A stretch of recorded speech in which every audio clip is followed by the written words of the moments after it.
नमस्कार, सुप्रभात। मैं नीलम शर्मा, आपकी संस्कृत अध्यापिका। आशा करती हूँ आप सभी अच्छे होंगे, है ना। और आपका अपनी संस्कृत की कक्षा 6 में बहुत बहुत स्वागत भी करती हूँ। तो बच्चों, जैसा कि हमने अपनी पिछली कक्षा में पढ़ा था पाठ 2, है ना, उसमें हमने क्या पढ़ा था? शब्द परिचय। शब्द परिचय के बारे में मैंने आपको थोड़ी सी जानकारी दी थी और बताया था कि हम शब्दों का प्रयोग क्यों करते हैं संस्कृत में। क्यों करते हैं? अपने संस्कृत की वाक्य रचनाओं को करने के लिए हम संस्कृत में शब्दों का प्रयोग करते हैं। ठीक है। तो संस्कृत की कक्षा स्टार्ट करने से पहले मैं आप लोगों को संस्कृत के कुछ वर्ड बताना चाहूंगी।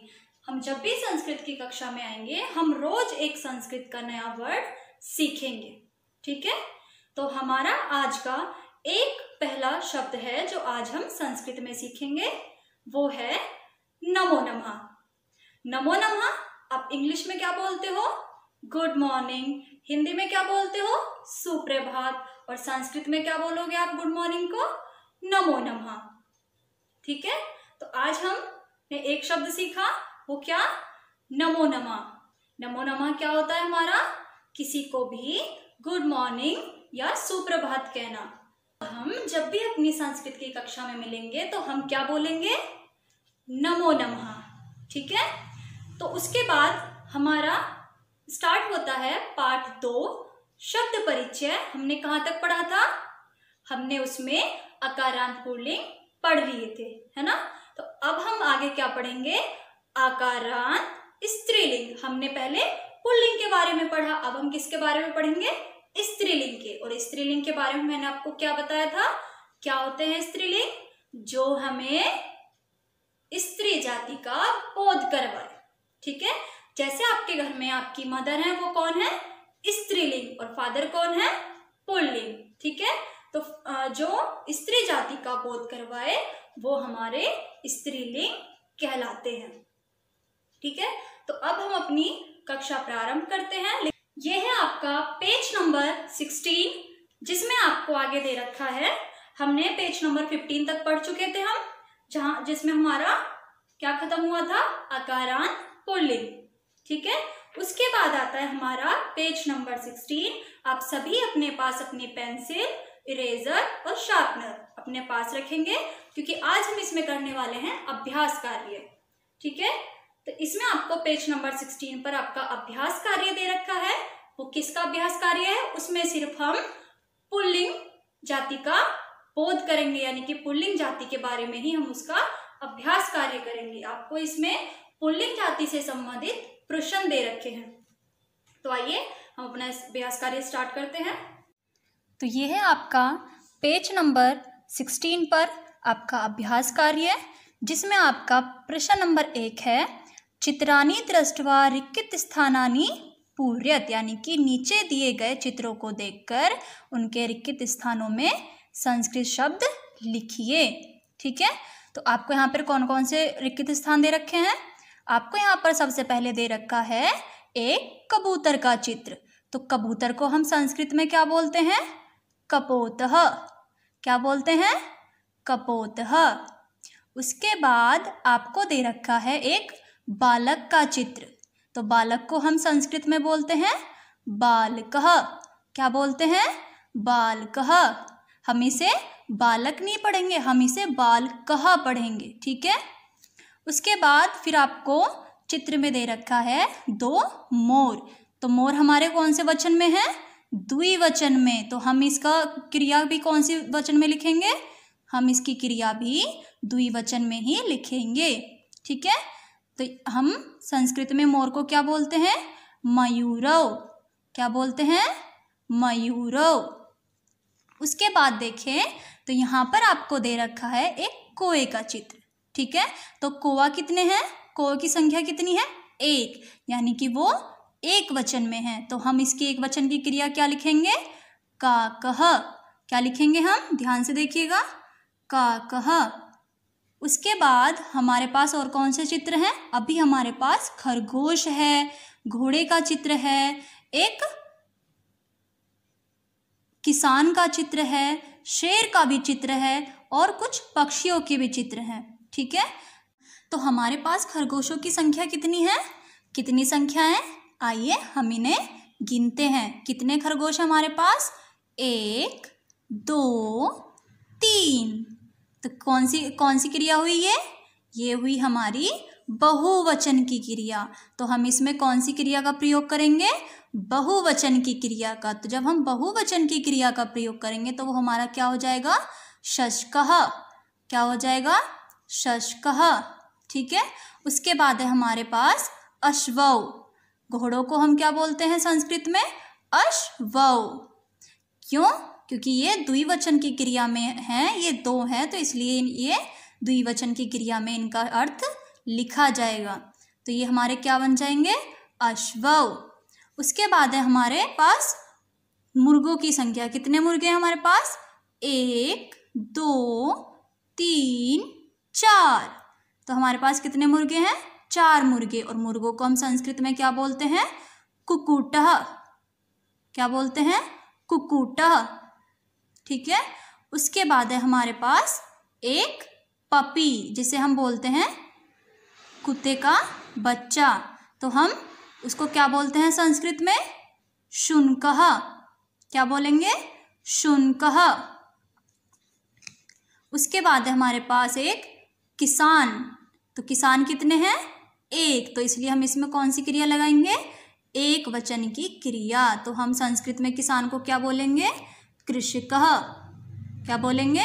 कृषकः। शेर को हम संस्कृत में क्या बोलेंगे? सिंह। क्या बोलेंगे? सिंह। उसके बाद हमारे पास क्या बचते हैं? पक्षी। तो हमारे पास कितने पक्षी हैं? काउंट करेंगे जल्दी जल्दी। 1 2 3। तो ये हमारी कौन सी क्रिया हुई? बहुवचन की क्रिया। तो हम संस्कृत में पक्षियों को क्या बोलते हैं? हमने क्या पढ़ा था? खगः। उसके बाद है आपका प्रश्न नंबर 2, जिसमें आपको फिर से रिक्त स्थानों की पूर्ति करनी है। इसमें आपको एक एक शब्द दिया गया है, चाहे कहीं वो एक वचन में दिया गया है, कहीं वो द्विवचन में दिया गया है, कहीं वो बहुवचन में दिया गया है। तो आपको इनकी पूर्ति करनी, यानी कि इनको भरना है। तो जब हम बालक को एक वचन में, एक बालक के लिए हम बालकः लिखते हैं, तो द्विवचन में हम क्या लिखेंगे?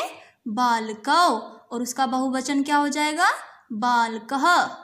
ठीक है, उसी तरह एक गायक है तो गायकः, 2 गायक हैं तो गायकौ, और 3 गायक हैं तो गायकः। गायक यहाँ हम बोलते हैं सिंगर को। उसके बाद है एक वचन में हमारी द्विवचन की क्रिया दे रखी है वृक्ष की, तो हम द्विवचन में क्या बोलते हैं? 2 वृक्षों को, यानी कि पेड़ों को वृक्षौ। अगर हमारे पास एक पेड़ है तो वृक्षः, अगर 3 पेड़ हैं तो वृक्षः। उसके बाद है शशकः, यानी कि 1 खरगोश। शशकौ 2 खरगोश, शशकः 3 खरगोश। हमने यहाँ पे काउंट किया था ना, 3 खरगोश। तो ये हमारे क्या हो जाते हैं? शशकः। उसके बाद है मृगः। मृग यानी हिरन। अगर हमारे पास 1 मृग है तो मृगः, 2 हैं तो मृगौ, और 3 है तो मृगः।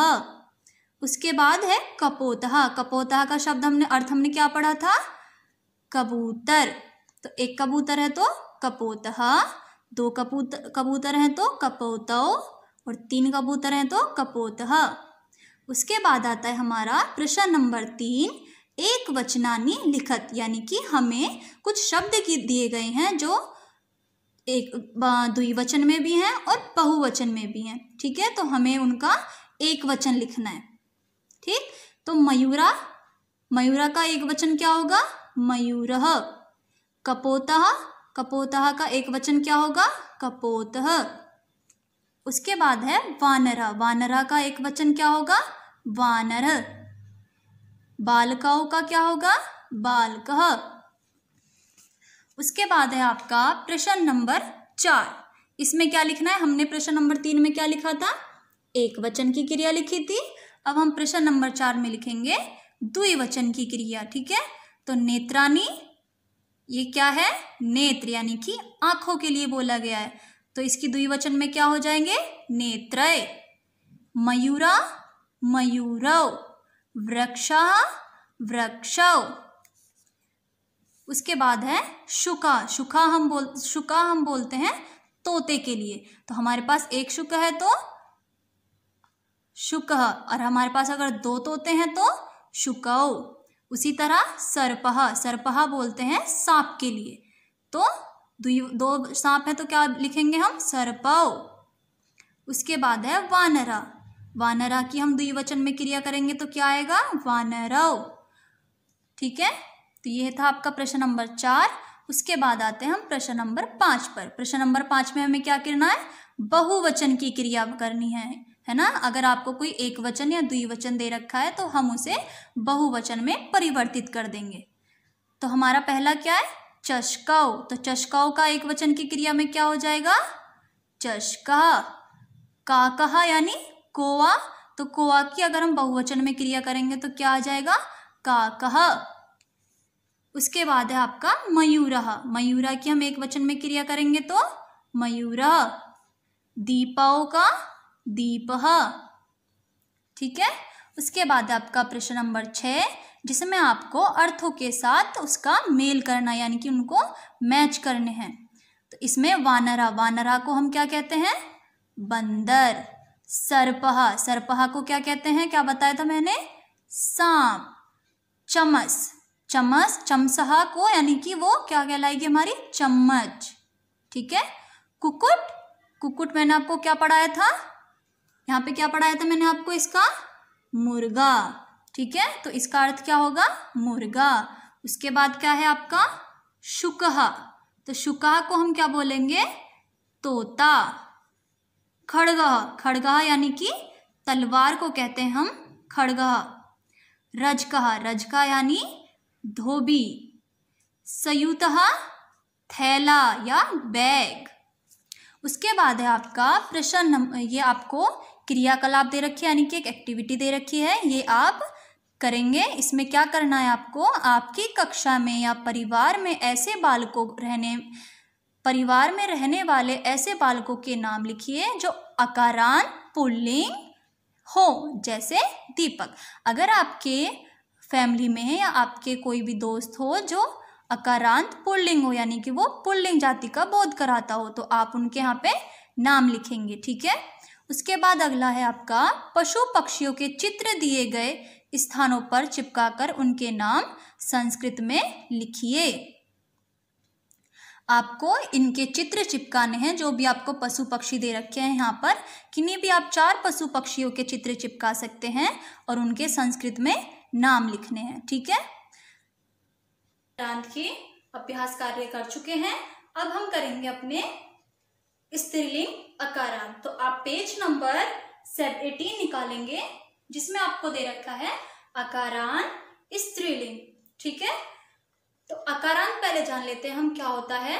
अकारांत हमारे वे होते हैं जिन शब्दों के अंत में आ स्वर आता है। क्या आता है, आ स्वर आता है। जैसे हम बोलते हैं बालिका, है ना, तो जब हम बालिका बोलते हैं हमारे मुख से क्या उच्चारण होता है, आ, तो उन्हें हम अकारांत स्त्रीलिंग कहते हैं।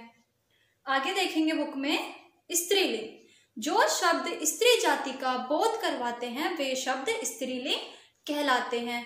ठीक है, इसके बाद हम बात करेंगे उदाहरण की। जैसे आपको दे रखा है बालिका, लता, महिला आदि, ये आपके क्या हैं, ये हैं आपके स्त्रीलिंग। ठीक है, तो उसके बाद आपको नीचे दे रखा है तीनों वचनों में क्रिया दे रखी है, जैसे हमने पुल्लिंग अकारांत में पढ़ी थी, तो वैसे ही आपको संस्कृत अकारांत में दे रखी है।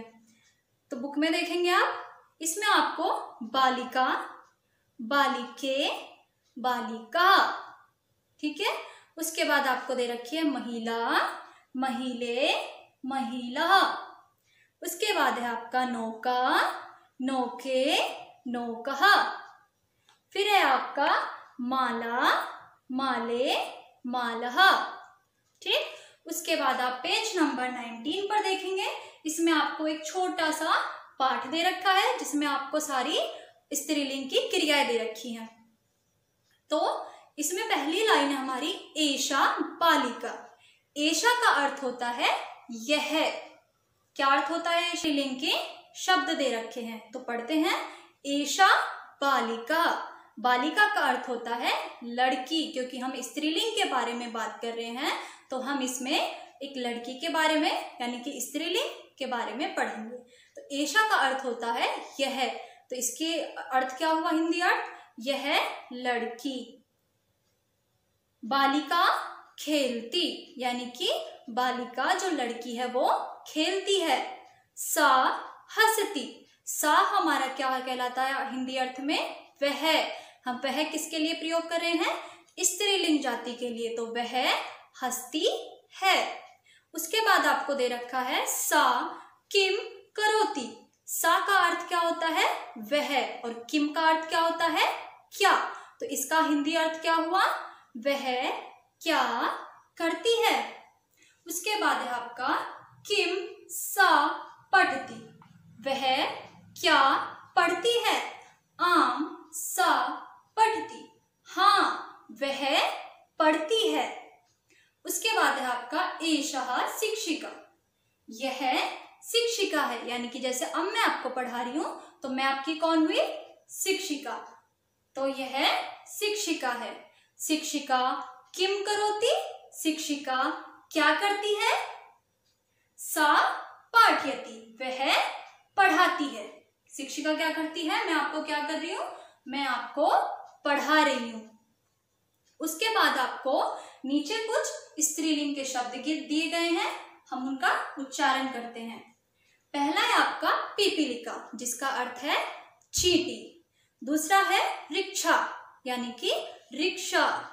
वाटिका बगीचा, कपाटिका अलमारी, क्रीड़ा खेल, मृदा मिट्टी, पुष्पवाटिका फूल, यवनिका पर्दा, लंका शिमला मिर्च, उत्पीठिका टेबल, गुहा गुफा, नासिका नाक, स्कितवर्तिका यानी कि मोमबत्ती, कलिका कली, कुपिका बोतल, द्विचक्रिका साइकिल। साइकिल तो आप घर में भी चलाते होगे ना, तो हम उस साइकिल को संस्कृत में कहते हैं द्विचक्रिका, यानी कि 2 चक्र वाली। शिविका डॉली, विटिका गुल्ली, पुंजभंजिका बैडमिंटन, वसुधा धरती, पिपासा प्यास, नलिका नली, एला इलायची, जीवा यानी हमारी जीभ, हरिद्रा हल्दी, गंधवर्तिका अगरबत्ती, शाखा टहनी, लता बेल, रोटिका रोटी। तो हमने संस्कृत में बहुत से ऐसे शब्द बने हैं जो पढ़े हैं, जो हम अपने डेली लाइफ में भी यूज करते हैं, है ना। तो जैसे आपकी अलमारी हुई, अलमारी को हम क्या बोलते हैं? कपाटिका। जैसे क्रीड़ा खेलना, पिपीलिका चींटी, ठीक है। हमने ऐसे आज बहुत सारे संस्कृत शब्दों के बारे में जाना और अकारांत स्त्रीलिंग शब्द के बारे में भी जाना। तो हम आपसे अब अगली कक्षा में मिलते हैं।